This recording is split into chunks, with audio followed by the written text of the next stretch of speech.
This is Greg, aka Crazy G, from NECR and WSUR, and I'm here at the wonderful Wally's Pub once again, and I am sitting with Alexis Brown, vocalist, and Jackie, how do you say? Bergjans. Guitarist. It's German, sorry. From Straight Line Stitch. What's up, ladies? Hello. Chilling. Chilling? Yes. Chilling. Yes, it's cold up here. I know. I live a little down south, and it's a big difference. Yes. Well, I mean, I live in Massachusetts, but you can tell a difference just from like a 50. It's not that cold there? No, it was mild today. Wow. So it's kind of chilly here now. I just took a walk on the beach. But thanks for taking the time to speak with us here at NECR. What's been happening? Basically just touring. We've been touring relentlessly. It's pretty much all we do. On the road. Yes. And we've been writing here and there. Yep. So, yeah. Ah, cool. You guys have been getting your name out there, and you've been around for a bit now. For the people who may not know who Straight Line Stitch is, could you tell us a bit about the band?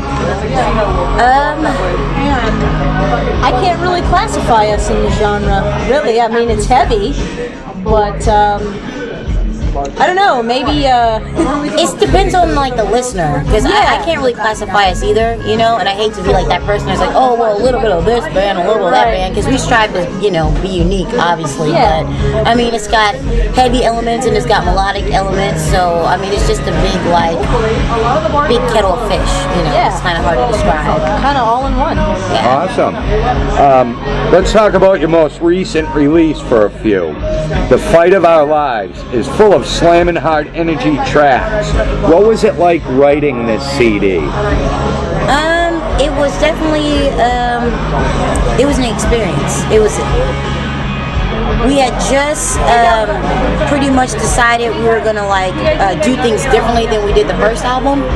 The first album we had like, you know, a lot of people telling us what to do, how to do it, and with this album it was just more so us just like taking the reins ourselves and saying, hey, let's just do it our way. And it was intense. It was intense. A lot of self-discovery writing that album, you know. It's definitely more aggressive to me, that album, especially like the lyrics and stuff like that. And we're kind of angry, but then like as always, there's always a silver lining. There's always, you know, when you go through trials, there's always, you know, that light at the end of the tunnel. Well, you answered my fourth question. Sorry. No, that's all right. So you approached this CD differently from the past. Yes, and you know, I think all bands strive to do that when they write, you know, another record. They always try to be better than the last record, you know. It's always trying to you want to always be better than your previous effort, so that's definitely the band's goal. Oh, awesome. Laughing in the Rear View is epic to say the least. What went into writing this particular track? I remember when Pat and Kenky first had the bones of the song. It was just one of those songs that were meant to just be catchy, you know, and just immediately just grab the ear. Lyric-wise, it was just about, you know how when you're in the trenches and everything seems terrible at that time, but then when you make it through, you kind of look back and you laugh and you're just like, that's so silly, you know? So that's kind of what the song's about, is just being able to look at a situation that you've been through and say, I made it through and it wasn't that bad. I can laugh at it, you know. It's an intense song. I like that song. That was fun to play. You get the jump. Yeah. Another killer tune is No Tomorrow. What is the story behind that song? That's just about. That's actually a prophetic song, because like I wrote it and things hadn't happened yet. I'm not saying that I'm psychic, but like it's about the end of relationships, you know, and a lot of things have happened, you know. We're not with a label anymore, we're not with management anymore, we've changed members, and it's just about letting go, and you know, things end, and that's just what it is. There's no tomorrow, but you move forward. That's all we can do. So. That's all anybody can do. Exactly, you know? Don't hold no grudges, just keep it moving. Yeah. What was the intention with the track Living Dead, and what was the message with this song? Well, Living Dead. I think, to be honest, that was just definitely a song we really just threw together because we were trying to make this radio track. And to be honest, it's not really one of my personal favorite tracks. It's just something that we kind of threw together, you know, because label, you know, obligations. So, you know, I think some bands have those types of tracks, you know, just. So what was it like for, I mean, the new members coming in, and you know what I'm saying? How was the transition from that? Because as you said, you know, you guys got away from certain things, and you know, you kind of reformed yourselves. Yeah, it's definitely like a rebirth, and it was definitely a breath of fresh air to have, you know, newcomers. And I know Jackie can expound on this, but it was definitely awesome to have that fresh air. Like you see somebody that's actually hungry for it, and it just reminds us, the original members, of why we're here and why we're still doing this. It's just like hungry for it, you know? Yeah, for me, that's definitely what it was. I mean, I've been a fan of Straight Line Stitch for years, and you know, I happened to have kind of a lucky opportunity, and I went for it, and you know, I'm really happy to be working with these guys, and I think it could lead to really good things in the future, for sure. It's definitely, I was definitely happy with like the members that we got now, because you know, like you said, we have been around a bit, and you know, we have become a little, well, myself, I can speak for myself, I've become a little jaded by the business, you know, so it's nice to have like a breath of fresh air. It's just like we're back to basics, we're back, it's about the music, it's not about the image, it's not about the gimmick, it's not about what people telling you to do, it's just about getting down and playing music and performing and being out on the road, you know. It's inspirational, I guess. No, I totally agree with you. When you create a song, are there any special rituals you or the band goes through in order to start this process? I think we usually just, it's computers. Yeah, I know that that's kind of where it starts. Like, if I have an idea for something, I'll record it on my computer and send it to Jay, see what he thinks. He'll listen to it, he'll throw in ideas, send it back my way, you know, send it to Lex. She'll, you know, start working on lyrics and ideas. I know for me too, it's not like I could just sit down and force myself to write a song. It just kind of happens. I mean, the last song I wrote, you know, I had played this video game series, and it was so epic. After I had finished the series, I was like, I gotta write a song. This was epic. It inspired me to write a song, and I wrote a song about it, and it was really cool. So I have strange inspirations for songs. They just kind of happen. It is actually one of our new songs. You know, we haven't released it yet, so I mean, it's basically just switching, you know, sending songs back and forth, and then we come together and then we try to play it and make it work, and you know, we kind of bring it to life. Yeah. Then so. Well, I mean, I've been doing this for a while now, and I've been hearing that with a lot of artists. You know, there's got to be a time where the music kind of comes hard to you. Yeah. You know what I mean? You can't force something like that. You know, how do you not force it though? You know what I'm saying? How do you not? You know you got to write something. So how do you not? Well, I think for us it's easier now that we're not like there's nobody telling us.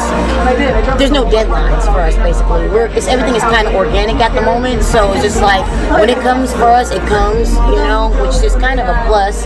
We don't have any labels breathing down our neck saying you got to have the next album out in the next 2 months. You know, and it's like you're just throwing anything together. Right now, it's just like we're doing the best we can, and it's got to be the best. You know, it's not just us throwing something together just for the sake of throwing something together. Right. It's definitely all about taking our time at the moment. Yeah. You know, and like Lex said, not doing it for a label or for a deadline, but doing it for us. Yeah.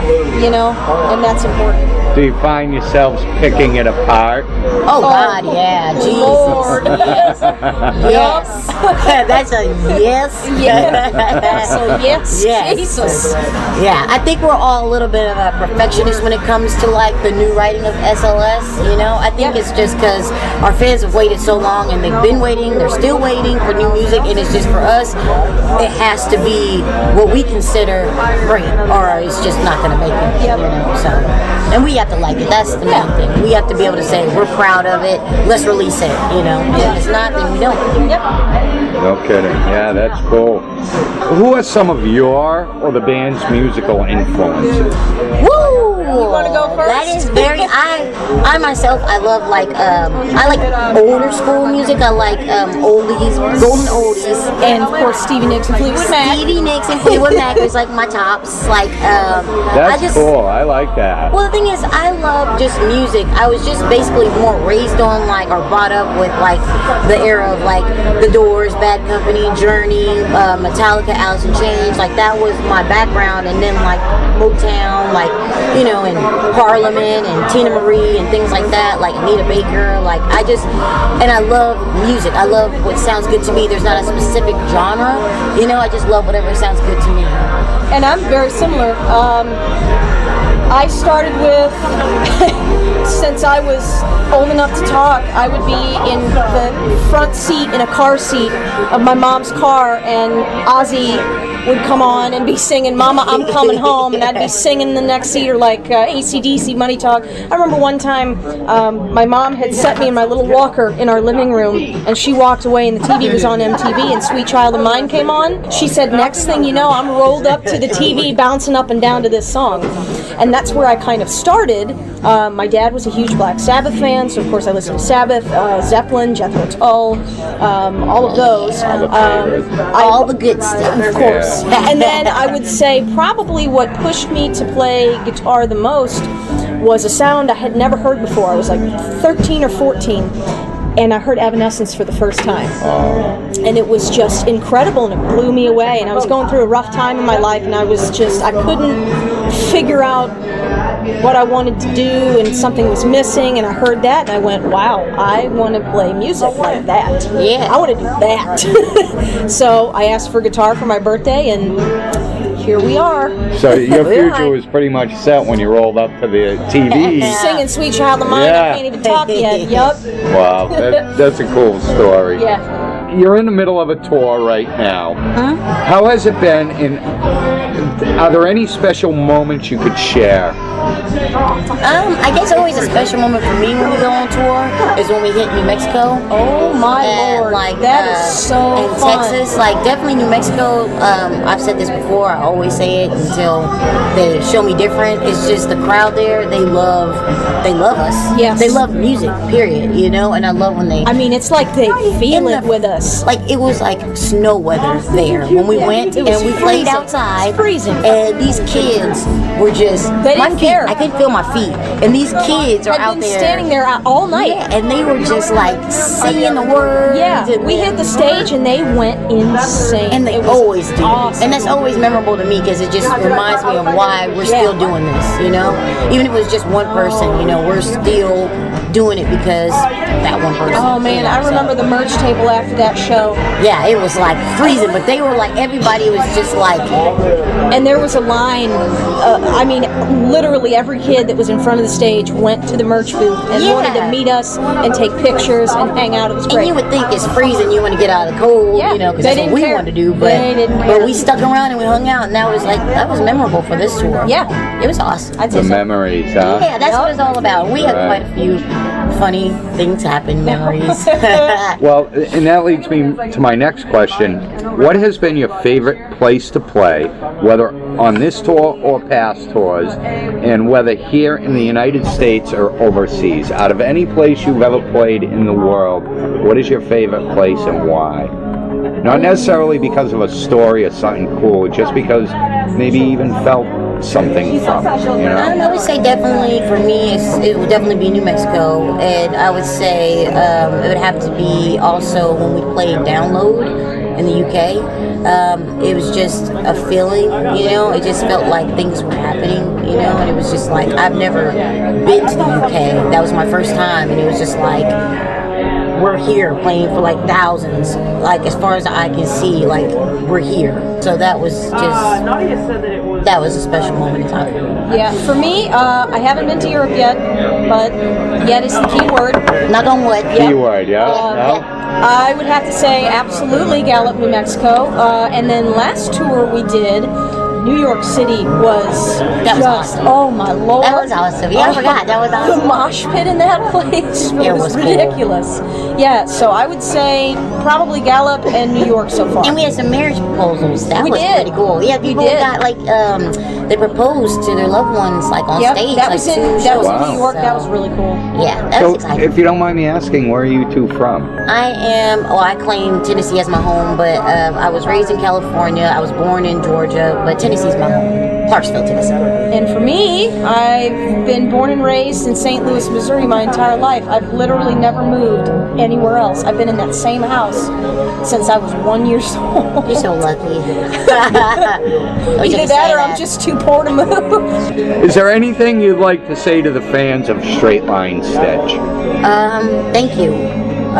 We love you more than you could possibly know. And, you're definitely the heart and soul of this band. I know we've got some different faces and stuff, but, the message is still the same, and that's just to play music for you guys, for the fans, and just keep on rocking out. We love you guys, and just thank you for your support. Yeah, it's funny. Certain times when you're on tour, you can get really discouraged and things can go wrong, and you have bad moments, but when you get on stage, whether it's 5 people going nuts or 1,000 people going nuts, they give you that feeling of, wow, that crap I just went through was completely worth it. Just to see your face and to know that you enjoy what I'm giving you. Yeah, it's just worth it. They make it worth it. You two are so down to earth and so about really like centered. But you're centered. You know what I mean?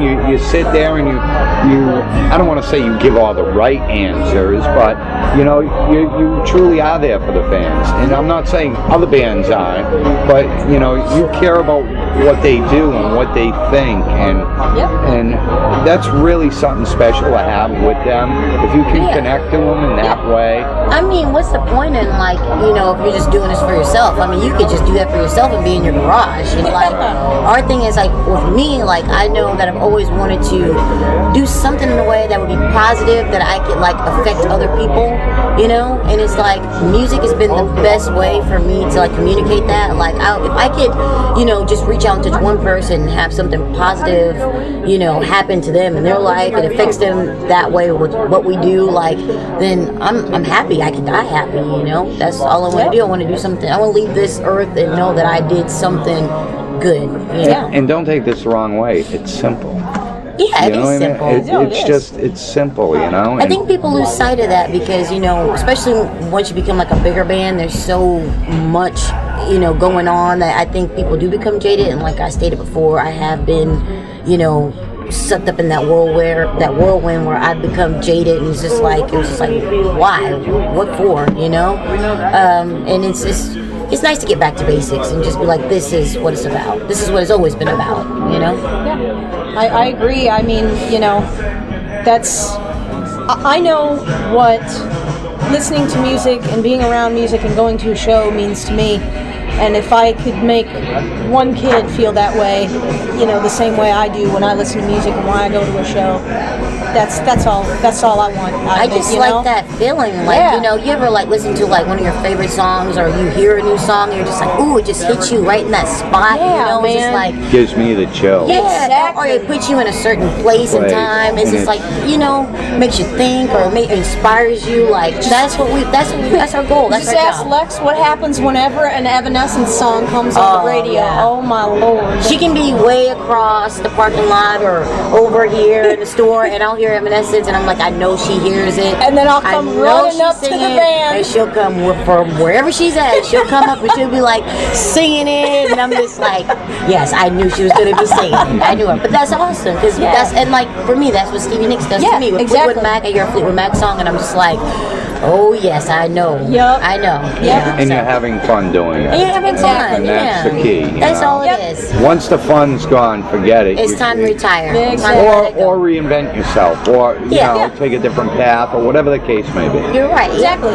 Well, listen, I just got one more question for you, and then I'll let you go. It's been a great interview so far. Thank you. After this tour, what is the plan for the band? What can the fans expect next? And do you plan on starting the writing process once again for another CD, or has that already begun?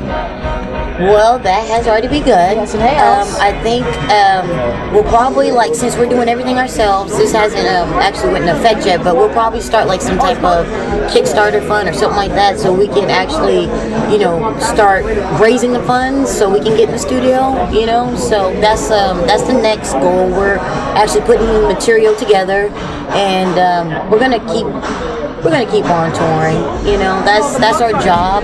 Yeah. So we're gonna keep on moving. So Yeah, I would That's the say goal. what's in the future? Music. music, and hopefully new music. I know we've got people waiting, but you know, like I New said, music. we're perfectionists, and we just want it to be good. We want it to be worth something. Yep. Awesome. Well, listen, ladies, I want to thank Alexis Brown, vocalist, and you. Jackie Bergjans. Bergjans, guitar player for Straight Line Stitch. New England Concert Reviews thanks you, and have a great show tonight. I wish you guys the best of luck in the future. I can't wait for the new material to come out. I hope it's soon, and you know, rock and roll. Thank you. Thank you. Thank you so much. You're welcome. Thank you very, very much.